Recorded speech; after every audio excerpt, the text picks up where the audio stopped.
Welcome to the MFR Coaches podcast, where we talk about how you can create a six-figure MFR practice. I'm your host, Heather Hommel. Not only have I been practicing MFR for 11 years, I'm also a life and business coach, especially for MFR therapists. My goal is for you to understand how to get fully booked, how to talk to your clients, and how to make sure they understand what's possible for them with MFR treatment. I'm here to help you stop under-earning, overworking, and burning out. I'll lend support so you can create the MFR practice you've always wanted. Learn how you can do it too, even if you live in a tiny town, and even if you're just starting out, and even if you've ran your practice for years. Let's go.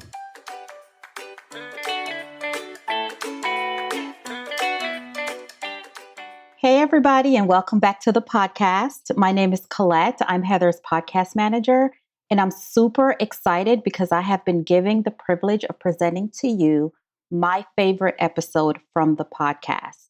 This episode gets into your money story, the way you think about money, how it shapes your decisions, and the way it directly impacts what you charge and what you earn. We're bringing this one back because not only is it my favorite, it's also the most popular episode on the podcast. If you've ever questioned your pricing, hesitated to raise your rates, or ever felt uncomfortable talking about money in your business, this episode is for you. And listen, as a business owner myself, this is the work I've had to do. And I continue revisiting this episode as my business evolves and different decisions come up for me in the financial arena. So if you've ever listened to this one, trust me, take another listen. And this time, pay attention to what stands out for you. I hope you enjoy this one. Now let's get into it. All right. Welcome back, everybody, to another episode of the MFR Coach. I'm Heather Hommel, and I help John Barnes train MFR therapists to grow their businesses and enjoy what they do. I feel very passionate about MFR therapists running financially sustainable practices. We've invested so much of our time and our money into MFR seminars on top of our already expensive degrees that give us a license to touch. And each one of us has a different money story or lens which we view money through. And these thoughts we have about money create feelings which lead us to take or not take certain actions, which ultimately gives us a result, right? It either gives us a thriving practice or a struggling practice. And I just want to talk to you guys about how to create that financially sustainable practice. And that goes back to really figuring out how to set your rates or when to raise prices. Okay. So money is neutral. It doesn't cause our feelings. It's an inanimate object. It's actually our thoughts about money that creates the feelings that we have. We also quite commonly make money about us. We make it about our worth, our contribution, our value. We make it really personal. It's really important to understand our thoughts about money. What is your thought about money? Awareness is key. If you have good, and I'm using air quotes, or bad thoughts, you will create good, again with the air quotes, or bad feelings about money. And I'd like to point something out here. There are no good or bad feelings. Feelings are feelings. They're just vibrations in our body. And when we're willing to feel them, we can do a lot of epic things in our lives and in our businesses. For many therapists, we are ready to start, or we start a business a little haphazardly, which is fine. Starting is better than not starting. But how much clarity can you get from the beginning or from right now to make important decisions in your business? And I'm going to encourage you that the word there is data. What is your data? Know your facts. Okay. So when you're setting prices, when you're coming out of the gate setting those prices, what are your household bills? What are all the bills, reoccurring bills in your business? What are you planning for? What are your long-term goals?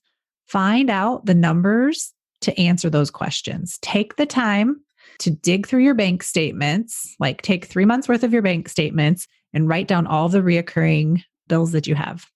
Do that for both your personal and your business, and you will figure out how much money you have to have, like that you need to have to sustain your livelihood. Many people forget this step because they're just thinking, if I go into business and I charge $60 an hour, it's way more money than I was getting paid at my job hourly. But you're not considering all of the expenses that it takes to run a business. And you're not even considering like how much time you have and how much you want to make in that number. Okay. So go back, start over, take a pause, pull up those bank statements and get your calculator out and your pencil and write everything down. People are so resistant to doing that. It will take you a little bit of time, right? Like maybe an hour. And then you're going to have so much clarity for what you need to be charging. Business really is just math and drama. The math part of it is figuring out your equation, right? How much do you need to make? Plus, how much do you want to make? How many hours can you work? Equals your salary. It's not that hard. We like to make it hard, but it's not that hard. Okay, so these are the facts that you need to be collecting no matter what. How many hours do you want to work? What amount of household bills do you need to cover? How much do you need to have in order to draw a salary? And how much do you want to make? I think this is a question that a lot of people don't ever think about. Like, what is your number? What is your goal? Do you want to have a $100,000 business? Do you want to have a take home of $100,000? And if so, then you're going to need to make your rates a little higher because a lot of people have 30 to 50K worth of expenses easily, depending on, how much continuing ed you're doing, how many seminars you're going to, how much travel is involved, and how much time off you need to take to do all of those things, right? And you want to be able to sustain your practice. You want to be able to afford all of those things because those are fun and they increase your skills. It's important to know all of these things, all of these numbers as facts instead of guesses, so you can make decisions easily and confidently. You're not just taking a shot in the dark at what your number should be. Setting your rates can seem very personal and can also seem like there is a right way and a wrong way, but there isn't. The way you do it is perfect. I just want you to see how to take the drama out of it. And I want you to see how you're not avoiding pain by setting your rates low. Some people think if I just set my rate low, then I don't have to feel anxious about what anyone else thinks about it. I don't have to worry about my clients saying no to my services based on price. And that's just not true. You're just trading that anxiety for feeling, what's the feeling you get when you get underpaid? Maybe you feel resentful then. So I don't think you're winning by setting prices too low. You really aren't avoiding not feeling bad. Okay, so I'm going to go back. We're going to gather your household expenses and your business expenses, your bills, savings, goals, etc. And then what you want, decide how much take-home pay you want, and then understand your money story and manage your mind around your money story and create intentional thoughts to create the result that you want. So yeah, you might be like, money makes me super uncomfortable. I already know that going into this. What can you do to make yourself feel a little better? Most of us are going to be like, I'm just going to avoid. So bye, backing out of the room quietly, leaves and slams the door. Right? But if you do that and you just bury your head in the sand or you just quietly leave the room but slam the door on the way out and you don't make choices and decisions intentionally towards your business, then your business is not working for you. And this is one of the funnest parts about owning your own business is you get to create whatever you want it to be. But I want you to have an idea of what the answer is to that. What do you want it to be? 1, 3, 5, 7, 10 years from now? What are your goals? Most of us set out and we're like, I just want to help all the people. I just want to get a full schedule. I just want to be busy so I can feel like I'm helping. Yeah, that's great. That is what we want to do, but also not at your expense, not at the expense of your health or your ability to have a recreational life outside of work. Like we want you to have fun outside of work. And usually money can help with that area. So you want to make sure that you're setting your prices so that you are taking a salary and you are sustaining your livelihood outside of work. What fun are you having? Are you working too hard? Let's figure these things out and figure out how to make it even better, okay? Everyone thinks differently about money. I'm going to show you a money model. that I made. Okay, the circumstance is I have $10,000 in the bank, and someone's thought could be, I don't have enough money. And you might feel inadequate. And from that feeling of inadequacy, you might worry about not having enough. You might try to figure out how to get more money, compare yourself to others, and maybe you don't buy what you want or what you need. And the result there is that there really never is enough money. Now, another person could come in and it could be the same exact circumstance. I have $10,000 in the bank. And the thought could be, this is so much money. And you might feel so excited, right? And you might spend it all, or you might go on a trip, or you might pay your bills. You're going to be feeling excited, sufficient. And the result is you have plenty of money in the bank. It really is what you think about it. Your thoughts create your results. Always. Every person is going to have a different thought and feeling, giving them different results based on the amount of money that they're either used to seeing in the bank or that is it's like their sufficiency number, their capacity to have. And I think it's good to figure out what your capacity to have is. Some people's capacity to have is really small. They just can't see past having a certain amount of money in their bank account. And as long as they have that low number, they're fine. And their neighbor's thinking, I'm never going to have enough. So figure out where you're at. Let's look at some common thoughts that happen when we're setting rates, okay? If I charge what I want and need, people will judge me. Who am I to charge that amount of money? I don't like selling, so I'm just going to make it cheap. This kind of thinking will likely keep you stuck. You think you're saving yourself that discomfort we talked about earlier, but you are already uncomfortable. You're so uncomfortable that you won't make the change, but then you get to be uncomfortable by not making enough money. You have to figure out if that's worth it for you. Okay, let's review. Money comes from value creation. Know how much money you truly want, which is your capacity to have. What is your number? Not how much do I deserve or how much do I want to spend, okay? And how many hours do you want to work? How much vacation time do you want to take all year long combined? And then clean up all your blocking thoughts around this. We want to believe that our price is our client's biggest objection to working with us, but it's really our client's belief in their results that is the biggest blocking obstacle.